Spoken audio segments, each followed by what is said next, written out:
I'd like to welcome our next guest speaker, and this is going to be a little bit different perspective.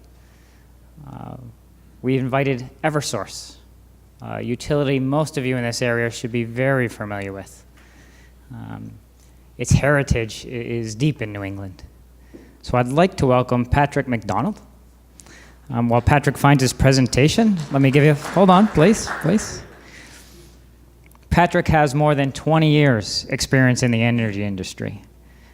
His role at Eversource is making sure that large key accounts in the portfolio improve energy usage. He's going to share with you how Eversource can help you as an energy consumer consume energy better. They are a key partner to this region and a very large help in what we all feel needs to be done, which is improve our energy footprint. So with that, Patrick, welcome. Thank you. So I'm with Eversource Energy, and I've had the good fortune of working with people like yourselves and customers for over 20 years in commercial and industrial buildings. So my comments today, in the next 20 minutes or so, I'll give a brief intro of who we are. We have also gone through a name change and a rebranding. Talk about some of the energy issues that we think are important to you, they're certainly important to us, and then spend some more time on energy efficiency, which is one of those issues. So, Eversource Energy, who are we? As I said, we're a regional energy company. So we transmit and deliver gas and electric throughout New England. As you'll see here, we're the that's not going to work for me. Okay, so we're the electric provider in New Hampshire, electric and gas in Massachusetts, and electric and some gas down in Connecticut also. And we've got 8,000 employees that safely and reliably deliver electricity to our 3 million customers or so. So what are the key drivers that I want to cover today? Climate change, grid modernization, and sustainable energy resources. These are the three most important issues that we see facing our customers and our industry. Climate change. So this slide just shows you some of the historic storms that have come through. If you live in New England, I think you'll agree that the weather patterns are becoming more unpredictable, and the storms that come through tend to be a little harsher and come through more frequently. 2008, the ice storms that came through Massachusetts very much affected us and other utilities in the state. 2012, the hurricane that came through did a lot of damage throughout the East Coast, certainly in our area. In Southwest Connecticut, kind of the bottom left side of our territory, Hurricane Sandy wiped out over 800,000 customers. We had to rebuild over 100 circuit miles of infrastructure, extremely damaging. In 2014, the blizzards that came through. And some people forget that the first dramatic storm that came through that winter was on Thanksgiving. And that storm hit us in New Hampshire pretty hard. We lost over 60% of our customers at one point in the state of New Hampshire. And then, currently the floods that we see in the news down in Texas. So, weather's a big concern for us. So with all these conditions, you'd think, people aren't going to be building beautiful buildings near waterfronts anymore, right? Wrong. So in our own territory, we've got these beautiful new facilities that are being built on the waterfront. Spalding Rehab just built a beautiful new facility over in Charlestown, the Navy Yard. The Vertex facility in the South Boston waterfront, beautiful life science research company down there doing wonderful things with their drugs. And some residential development also on what used to be Pier 4. So, you would think there was a shift away from these treacherous areas like the waterfront, but that's just simply not the case. And we have to be ready to provide service to them. And it's not just the waterfront areas. If you think about it, when a storm comes through now with the advent of the internet, people work from home. So in today's climate, a residential energy electric service is almost as important as one to a commercial building. Because people work from home and they have to be productive. So the world is changing dramatically for utility companies. And it's not just this. In addition to all these concerns, we've got these guys coming to town proposing to plug everything they can into the internet and wanting to build their beautiful new headquarters, not in Waltham on a hilltop, but on the South Boston waterfront. So we have to be there for them. We have to be ready to provide, service. So how do we do that? It's not just Eversource. How do all the utilities in the region prepare to provide electric and gas service in these kind of changing times? And I have a few examples. So and I'm sorry that this pointer doesn't seem to want to work on that screen, but so one example of what the utilities are doing, what we're doing to be ready for this sort of change. In South Boston on what's called Seafood Way, we're building a new station. If you're in that area, you can see the construction. So Station 99 is right on the South Boston waterfront. And in addition to the K Street station that we just built 7 or 8 years ago, this station will provide service to the South Boston waterfront as well. It's built very differently. So as we ready to build this, and it's literally on the end of a pier in South Boston, the first thing we had to do was to drive over 80 piles about 100 feet down to hit the bedrock in the area. Furthermore, the station itself, the platform on which our infrastructure will sit, is about 15 feet in the air, which is about 26 feet above the median tide levels in the area. The site will be fed transmission-wise from pipe-type cable, the most resilient, strongest method of transmission line construction there is. So, and as I say, it's under construction right now. If you go by, you'll see the piles are in, and now we're starting to go up. And again, this station will provide 200 MVA of firm capacity to the general area in South Boston. So another strategy that utilities are employing, you hear a lot about the smart grid, and so like what does that mean?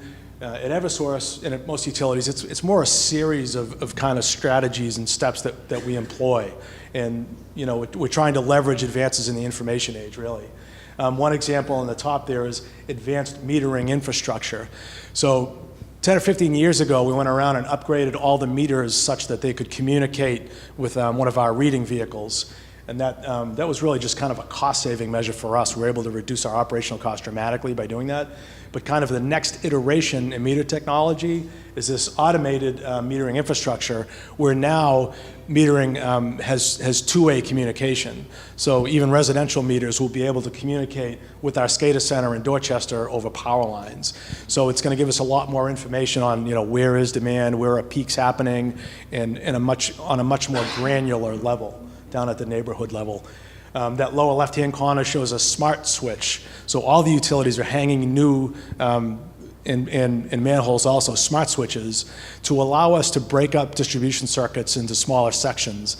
So if a storm comes through impacting kind of the end of a circuit, we can isolate that with a smart switch and keep the rest of that circuit in and running. So we get to minimize customer outage. We secured a grant from the U.S. Department of Energy to more closely study our infrastructure in an urban setting.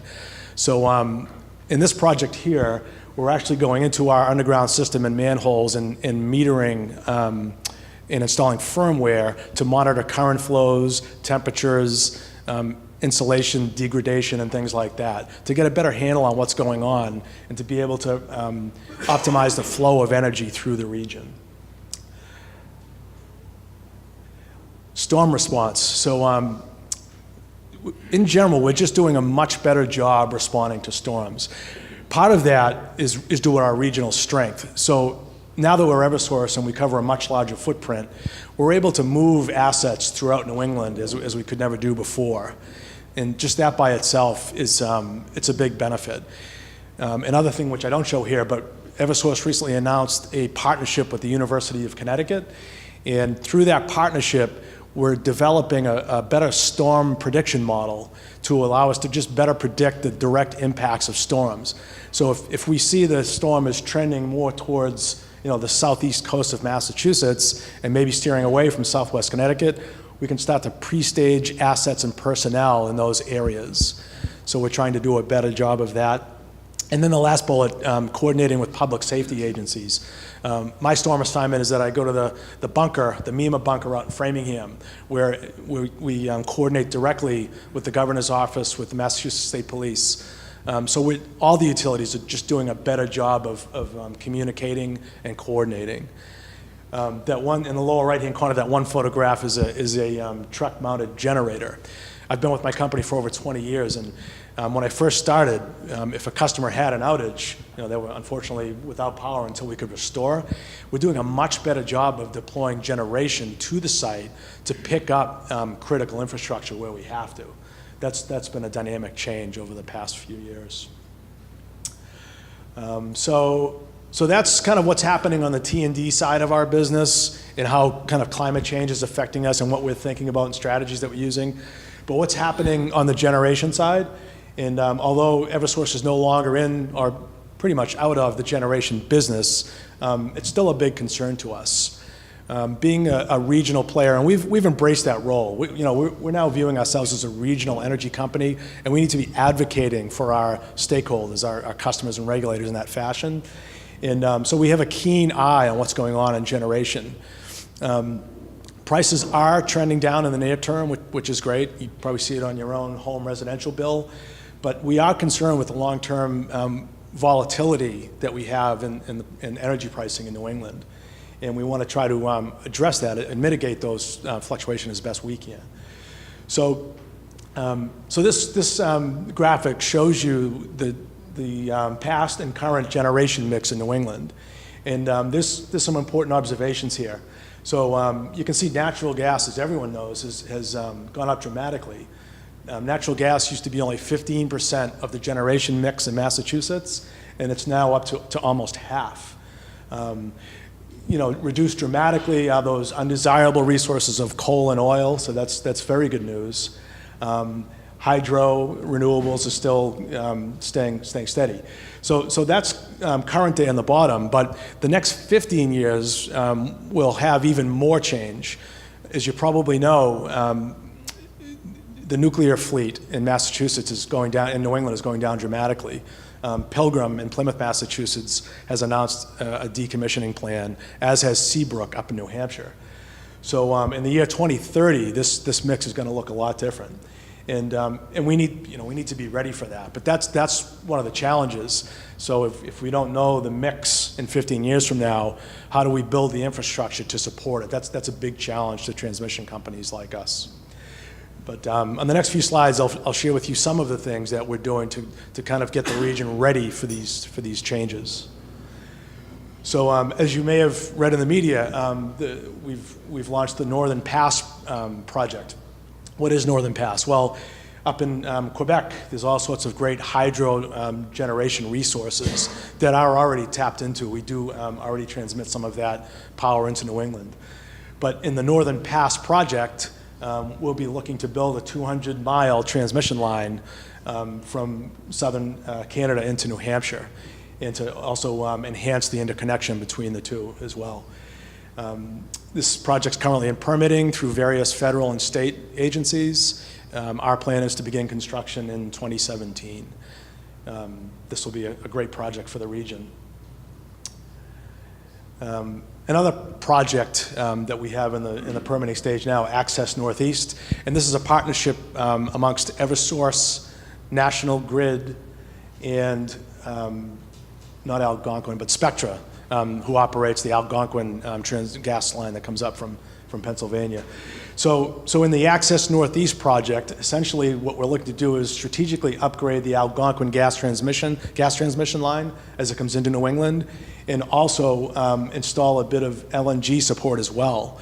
So what we're trying to do is get ahead of the increase in gas generation that we have in New England by enhancing the capacity of gas to flow into New England, and also introduce a bit more storage to mitigate the price spikes that we see in the wintertime.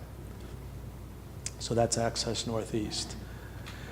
So that's a lot of what's going on in transmission, distribution, generation, and I'm now going to go through some of the things that we do to work with customers directly, and that's energy efficiency, what we like to call the first fuel. What the customers should always be looking to do first is to make their own existing assets more efficient. So MassSave, just to kind of clarify, MassSave is a brand. It's just kind of the umbrella name for all the programs that are offered in Massachusetts. And Eversource customers, National Grid, even customers on the Cape through the Cape Light Compact can participate in the programs. And I neglected to thank our host as we started here, but one of our partners in the programs is Optera, which was formerly Bluestone. But Optera works directly with customers like yourselves to implement projects through this program. I've worked with them directly on a number of projects, lighting, mechanical, et cetera. So why is energy efficiency so important? You know, the neophyte might think that it's really not important to the generation mix or the power strategies in New England, but it really is. So in this chart, and I apologize if you can't see it in the back, but the top orange line is the projection of load in New England over the next 10 years. So you can see it goes from about 140,000 gigawatt hours up to almost 155 gigawatt hours over the next 10 years. If we account for the PV, the solar that folks like Ben and others are installing in the region, it softens that down a bit, as you can see, to that yellow line. But then, if we furthermore add in the projected energy efficiency, and by the way, it all comes in through the forward capacity market. So ISO New England is keenly interested in the predictability of these energy efficiency measures that get installed. And per ISO themselves, you can see the result. Once we add in energy efficiency through the forward capacity market, we've now softened that projected load growth down dramatically, almost 15% to below 130,000 gigawatt hours. So what I'm trying to show here is the importance of energy efficiency. When you participate in these programs with us, you're really making a difference in shaving the peak of demand in the region. So how do we go at it? About 5 or 7 years ago, we had a leadership change in energy efficiency. And one of the new ways of doing business that came about is through partnerships.